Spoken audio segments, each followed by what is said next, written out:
අද අපි කතා කරන්න යන්නේ අන්තරාභවය පිළිබඳව ඇති වෙලා තියෙන වැරදි අදහස් නිවැරදි කරන්න.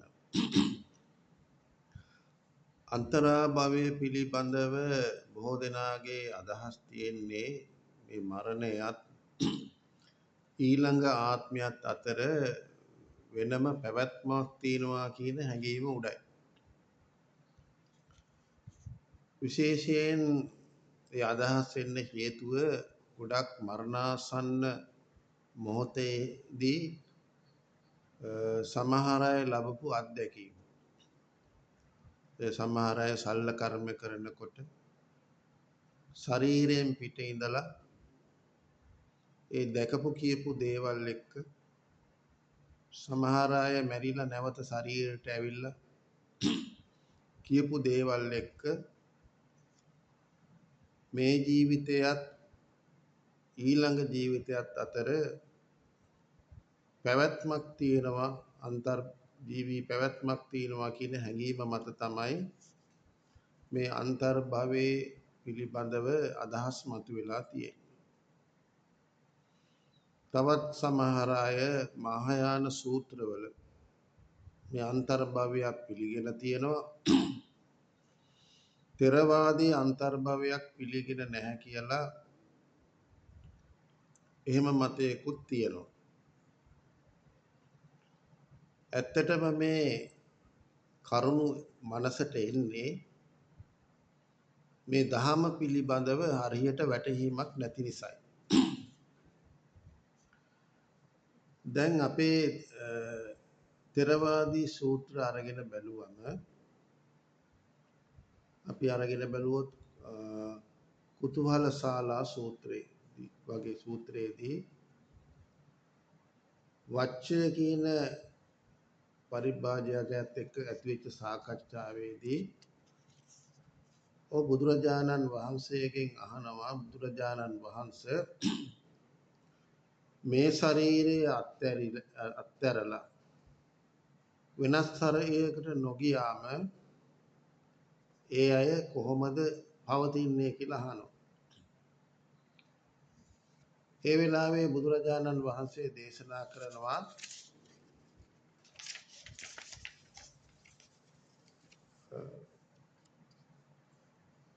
බුදුහාමුදුරුවෝ දේශනා කරනවා මේ ශරීරය අත්හැරියයි වෙනත් ශරීරයකට නොගියොත් එයා තණ්හාව උපාදාන කරගෙන ඉන්නවා කියලා.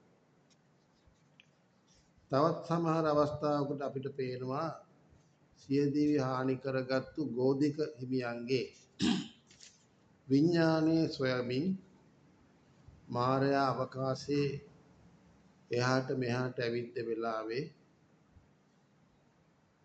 බුදුරජාණන් වහන්සේ භික්ෂුන් වහන්සේලාට කතා කරලා කියනවා මහණෙනි මේ අවකාශයේ අර කලුවට එහාට මෙහාට යන්නේ බලට පේනවද?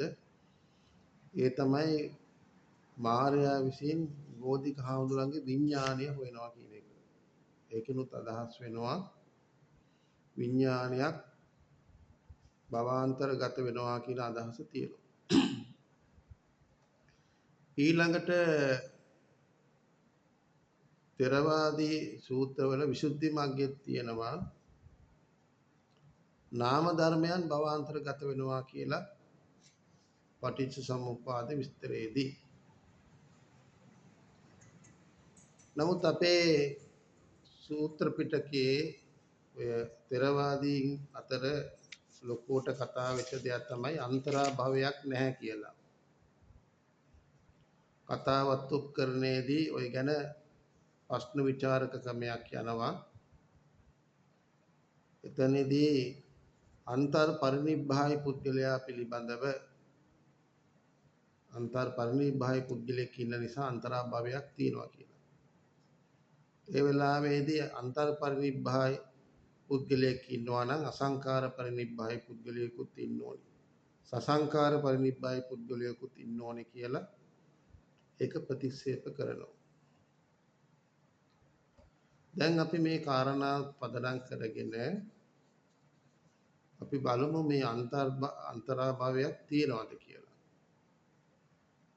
ඒ අන්තරාභාවය පිළිබඳ කතා කරන්න කලින් පොඩි උදාහරණයක් මම කියන්නම්. ඒ උදාහරණය ඔස්සේ අපිට තේරුම් ගන්න පුළුවන්.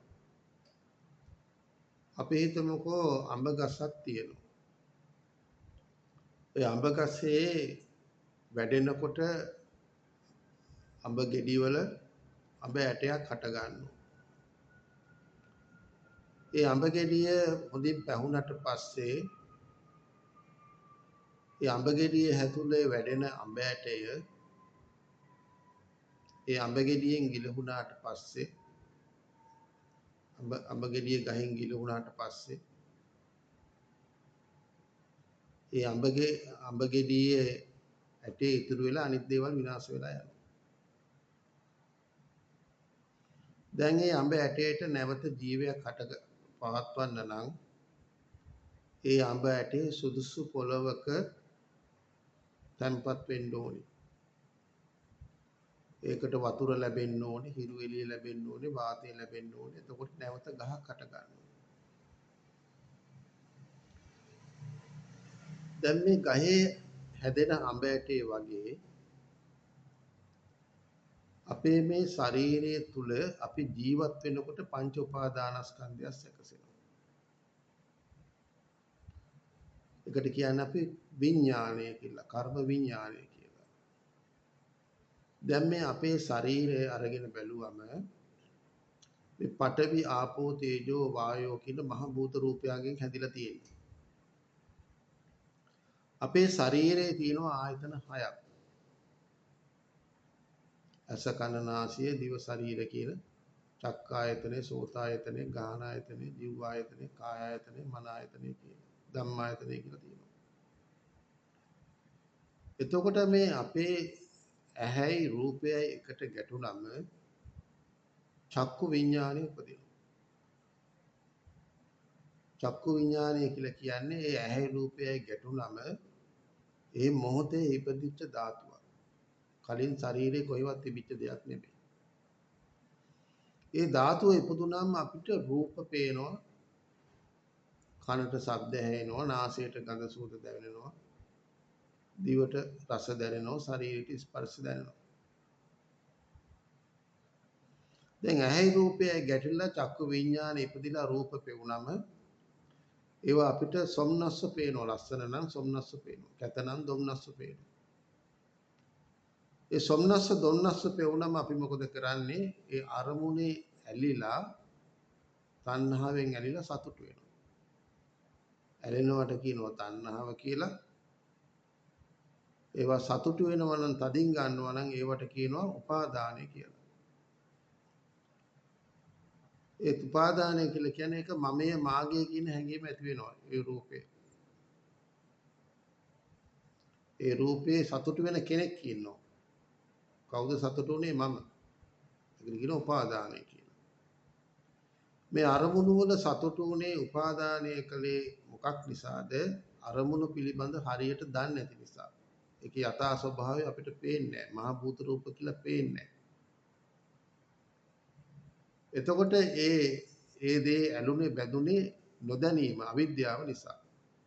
එතකොට අපේ මේ අභ්‍යන්තරයේ ඇති වෙන පංච උපාදානස්කන්ධය හැදෙන්න හේතු තුනක් තියෙනවා.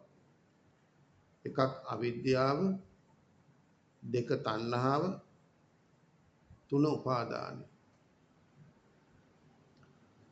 ඒ එකම අපි රූපයක ඇලිලා සතුටු වෙනකොට විඳිනකොට රාගය උපදිනවා. රාගය නිසා ඒ අකුසල සිතුවිල්ල සංස්කාරයක්. ඒ නිසා අපේ අභ්‍යන්තරයේ දැවෙන තැවෙන ශක්තියක් උපදිනවා.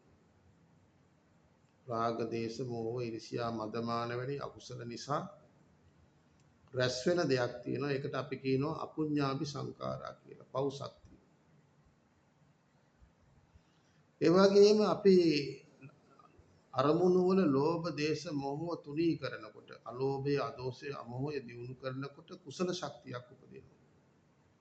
අභිධර්මයක උගන්වනවා කාය ප්‍රසාදි චිත්ත ප්‍රසාදි කාය ලෞතා චිත්ත ලෞතා කාය කම්මඤ්ඤතා චිත්ත කම්මඤ්ඤතා කාය පාවුඤ්ඤතා චිත්ත පාවුඤ්ඤතා ආදී වශයෙන් අපේ මේ හිතත් කයත් සෑහෙන මුදු මොලොක් වල ශක්තියක් උපදිනවා. ඒකට අපි කියනවා පුඤ්ඤාභි සංඛාරා කියලා. එතකොට මේ අවිද්‍යාව තණ්හා උපාදාන තුනෙන් සැකසුණු පංච උපාදානස්කන්ධය හරියට අඹ ඇටේ වගේ. අඹ ඇටේ ඇතුලේ රැස් වෙච්ච දෙයක් තියෙනවා පින්පව් ශක්තිය. පුඤ්ඤාභි සංඛාරා පුඤ්ඤාභි සංඛාරා අරූපවාචර භාවනා කරා නම් අනිජ්ජාභි සංඛාරා කියලාත් එහෙම රැස් වෙනවා. මම දැන්ට මේ දෙක විතරක් කතා කරන්නේ පහසුවට. එතකොට මේ අඹ ඇටේ තුල අපි ගත්තම අපිට පැලුවොත් පේන්නේ සුදු පාට මදයක්. ඒ හැර අපිට මුකුත් පේන්නේ නැහැ. අපේ පංච උපාදානස්කන්ධයේ රැස් වෙච්ච දෙයක් තියෙනවා. එකක් තමයි ඉන්ද්‍රිය ධර්ම.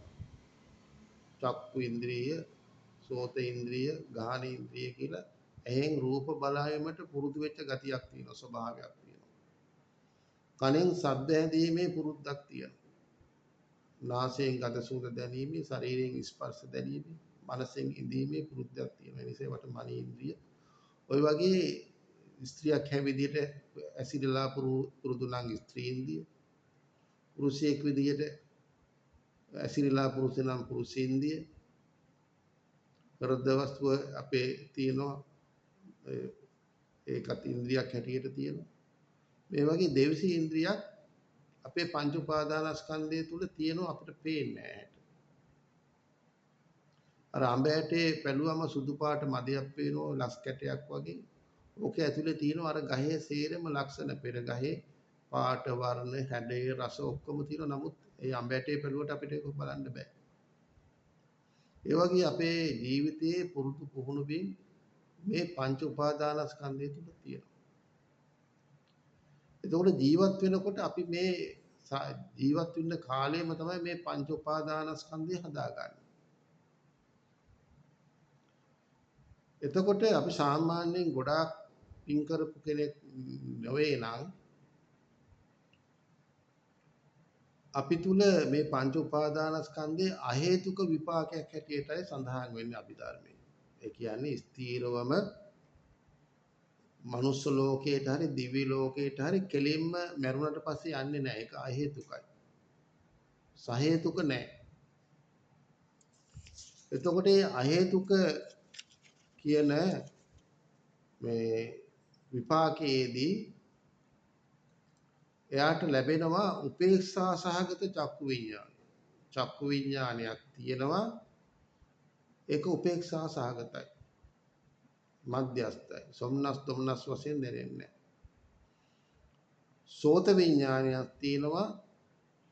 ඒක උපේක්ෂා සහගතයි. සොම්නස් දුම්නස් දැනෙන්නේ. ගාහන විඤ්ඤාණයක් තියෙනවා. ඒක උපේක්ෂා සහගතයි. සොම්නස් දුම්නස් දැනෙන්නේ. ජීවහා විඤ්ඤාණයක් තියෙනවා. ඒක උපේක්ෂා සහගතයි. ඒක සොම්නස් දුම්නස් දැනෙන්නේ නැහැ. කාය විඤ්ඤාණයක් තියෙනවා. අකුසල් අහේතුක අකුසල විපාක නම් දුක්ඛ සහගත කාය විඤ්ඤාණයක්. එයාගේ ශරීරය දුකක් හැටියට තමයි එයාට දැනෙන්නේ. ඒ වගේම සමපටිච්ඡන චිත්තයක් තියෙනවා. උපේක්ෂා සහගත සමපටිච්ඡන චිත්තයක්. ඒ අරමුණු උපේක්ෂා සහගතව පිළිගන්නවා. ඒ වගේම සම්තිර්ණ චිත්තයක් තියෙනවා. උපේක්ෂා සහගතව ඒගොල්ලෝ අරමුණු විමසීමක් තියෙනවා. හැබැයි අරමුණු පිළිගන්න විදියක් නැහැ. ඒ චිත්තය නැහැ. විපාක විඤ්ඤාණය. ක්‍රියාසිතේදී තියෙනවා. එතකොට අහේතුක කුසල විපාකයකදී එයාට සෝමනස්ස සහ උපේක්ෂා සහගත චක්කු විඤ්ඤාණයක් තියෙනවා. මම මේ කියන දේවල් මම හොඳට මතක තියාගන්න පැහැදිලි කරන්න. එතකොට උපේක්ෂා සහගත සෝත විඤ්ඤාණයක් තියෙනවා. උපේක්ෂා සහගත ගාහන විඤ්ඤාණයක් තියෙනවා. උපේක්ෂා සහගත ජීවහා විඤ්ඤාණයක් තියෙනවා. උපේක්ෂා සහගත කාය විඤ්ඤාණයක් තියෙනවා. හැබැයි යාගේ කුසල විපාක නිසා සුඛ සහගත කාය විඤ්ඤාණයක් ජීවත් වෙන්න කාලේ තියෙනවා. ඒ වගේම උපේක්ෂා සහගත සමපටිච්ඡන චිත්තයකුත් උපේක්ෂා සහගත සංදීන චිත්තයකුත් ඔය අහේතුක විපාක කෙනාට කෙලින්ම පින් කරලා ගොඩාක් පින් කරලා නැති නිසා ඒගොල්ලන්ට අහේතුකයි. කෙලින්ම ඊළඟ ආත්මේ ලැබෙයි කියලා කියන්න බෑ. කොයි වෙලේ ලැබෙයිද කියලා කියන්න බෑ. සහේතුකයාට නම් කෙලින්ම මරණයත් එක්ක ත්‍ෘතියත් එක්ක ප්‍රතිසන්දිය කොහෙද උපදිනවා. එතකොට දැන් මම මේ කිව්වේ අපේ ජීවත් වෙන්න කාලෙදී අපේ පංච උපාදානස්කන්ධයේ විපාක හැටියට තියෙන දේවල්. දැන් අපේ මේ ශරීරය අයින් වුණාම අපි මරුණට පස්සේ දැන් එයාගේ විපාකේ තියෙනවා මොකද්ද? උපේක්ෂා සහගත චක්කු විඤ්ඤාණය. ඒ කියන්නේ ඒගොල්ලන්ට පෙනීම තියෙනවා. හැබැයි ඒක උපේක්ෂා සහගතයි රූප පේනවා. ඒවා සොම්නස්ස දොන්නස්ස විඳින්න බෑ. උපේක්ෂා සහගතව පේන. ඒ වගේම සෝත විඤ්ඤාණයක් තියෙනවා උපේක්ෂා සහගතයි ශබ්ද හැෙන්න පුළුවන්. හැබැයි ඒවා පිළිබඳ සිතුවිලි පහල කරන්න බෑ. ඒවා ශබ්ද ඇහෙනවා වචන අර්ථ සමහර වෙලාවට දැනෙනවා සංතීර්ණය වෙනවා. ඒවා පිළි අරගෙන ඒවට පිළිතුරු සපයන්න බෑ.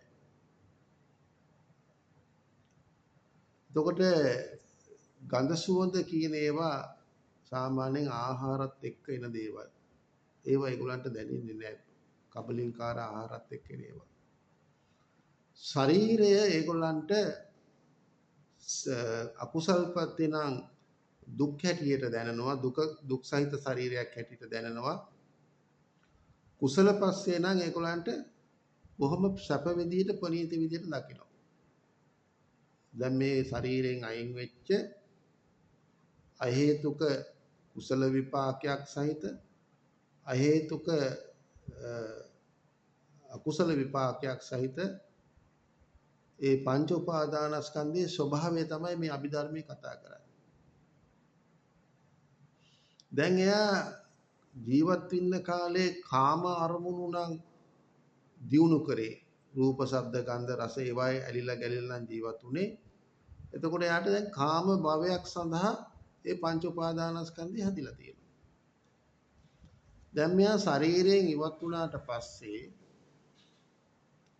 එයාගේ ඒ ජීවත් වෙන්න කාලයේ තිබිච්ච විපාකයම තමයි එළියට ආවේ. දැන් ඒක භවය. දැන් කාම භවයට වැටලා තියෙන්නේ.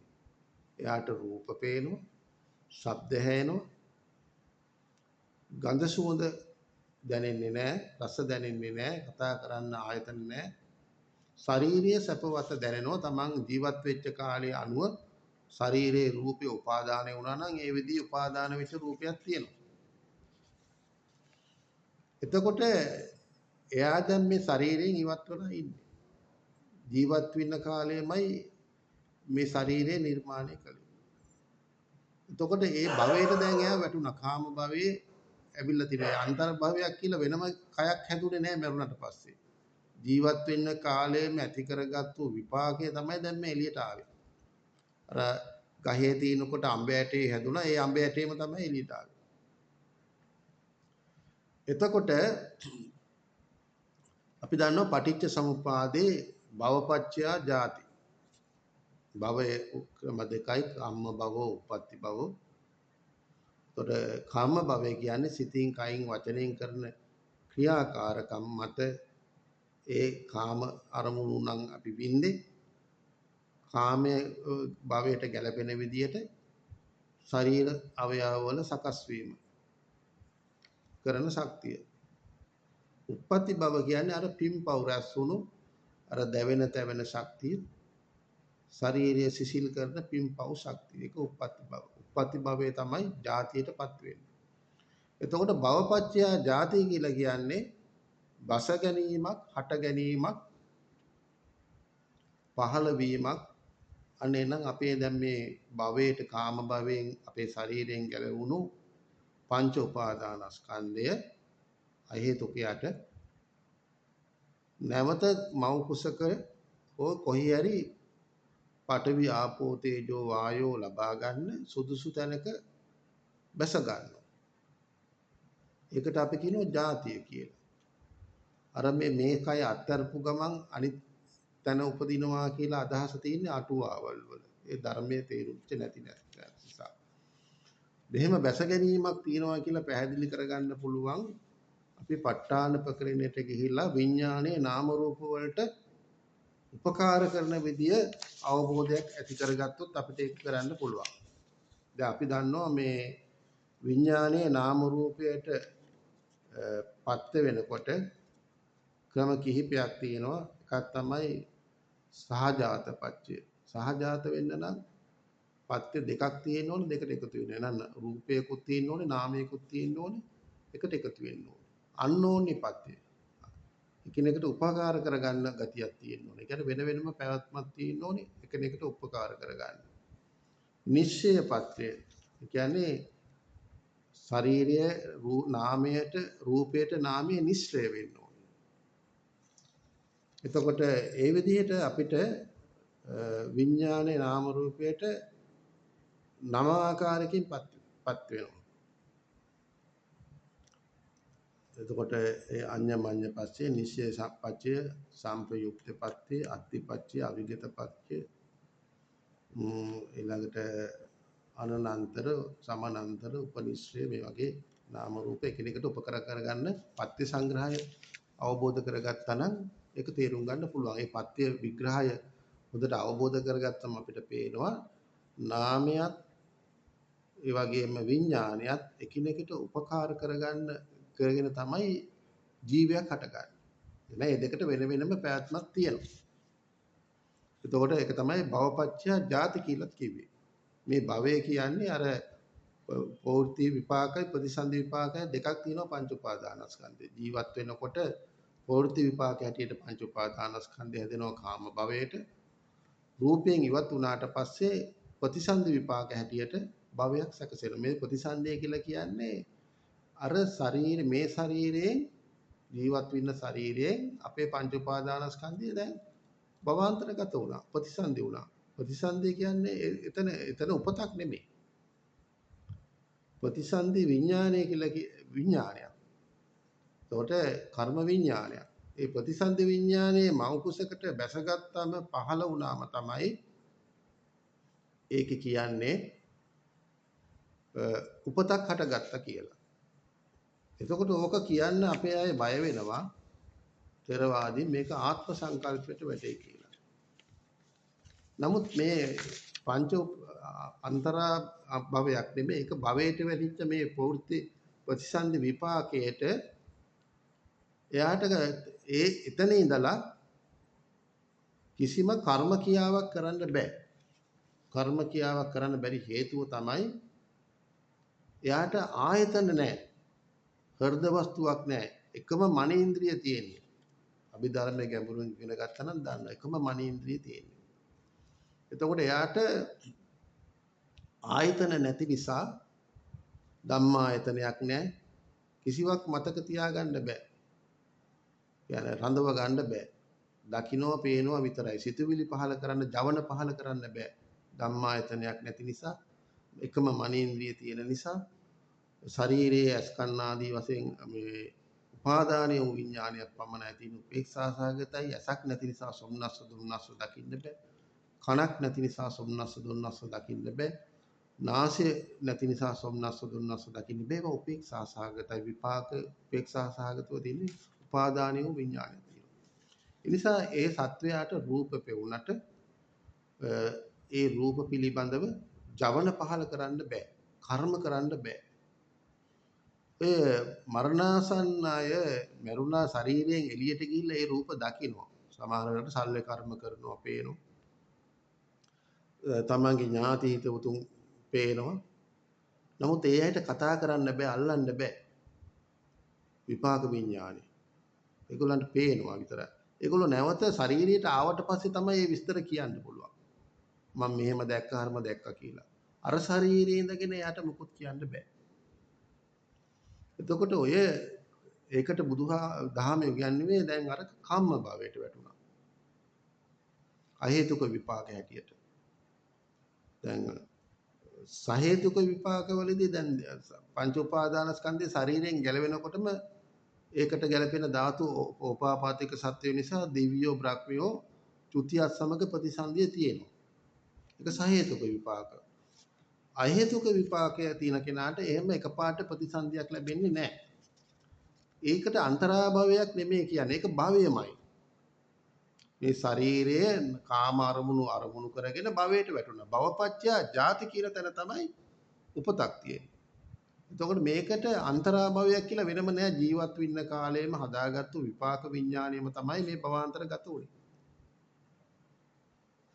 නමුත් ඒක වටහා ගන්න බැරි අය හිතනවා මේ මරණයයි ඊළඟ උපතයි අතර පැවැත්මක් තියෙනවා. ඒ කියන්නේ වෙනම පැවැත්මක් නැහැ. විපාකයක් නිසා එයා ඒ රූප පේන්න පුළුවන්, සද්ද ඇහෙන්න පුළුවන්. නමුත් එයාට කතා බහ කරන්න අරයා කියන දේවල් අහන්න බෑ. අර උපේක්ෂ එකම මනේන්ද්‍රිය තියෙන්නේ. අභිධර්මයේ මේක ඉගෙන ගත්තා නම් මේක වටහා ගන්න පුළුවන්. ඒ නිසා තමයි ථෙරවාදීන් කතා කරන්නේ අන්තරා භවයක් නෑ, භවයක් තියෙන්නේ. එක්ක කාම භවයක්, එක්ක රූප භවයක්, එක්ක අරූප භවයක්. මහායානෙත් ඒකම තමයි කියන්නේ. මහායානෙත් මේ සත්වය අතර මේ විදියට තත්වයක් තියෙනවා කියලා ඔය ලංකාවතාර වැනි සූත්‍රවල නොයෙකුත් සූත්‍රවල අන්තරා භවයක් කියන එක කතා වෙනවා. දැන් අපි අරගෙන බැලුවොත්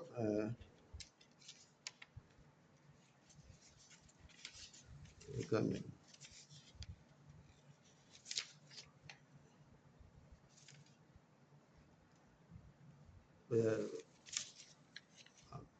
මේ මිනිස්යාගේ මනෝමය කායක් නැත්නම් මනෝමය අත්පටිලාභයක් තියෙනවා කියලා මහායාන සූත්‍රවලත් ඒවා සඳහන් වෙලා තියෙනවා. දැන් ওই මහායාන සූත්‍ර කියවල තමයි හුඟක් අය හිතන්නේ මේ ථෙරවාදීන් මේක පිළිගන්නේ නැහැ. ථෙරවාදී අන්තරාභවයක් නැහැ කියන කතාවක් කියන්නේ ඒකයි. ථෙරවාදී කියන්නේ ඒක අන්තරාභවයක් නෙමෙයි භවයක්මයි. මේ ශාරීරිය අර අඹැටි උපමාවෙන් ගත්තම ඒ කාරණා හොඳට පැහැදිලි කරගන්න පුළුවන් කමක් තියෙනවා. ඒ මම ওই ථෙරවාදී පැත්ත පැහැදිලි කරේ මහායාන සූත්‍රයේ මේ විස්තරයක් තිබුණා. ඒ තොරතුරු මගේ අතේ දැන් නැහැ. අපි ථෙරවාදයේ තිබිච්ච වැරදි තමයි මම මේ පැහැදිලි කරගෙන ගත්තේ. මහායානෙ පිළිබඳව නම් කොහොමත් දැන් අන්තරාභවයක් මේ භවයක් ගැන කතා කරනවා. ඒගොල්ලෝ අන්තරාභවය කියලා කියන්නේ ඔය වැරදි වැටහීම නිසා. වචන පටලවා ගැනීම නිසා තමයි මහායානිකයන් මේක අන්තරාභවයක් කියලා කියන්නේ. ථෙරවාදීන් මේක අන්තරාභවයක් නෙමෙයි ඒකට භවයක්මයි කියන්නේ.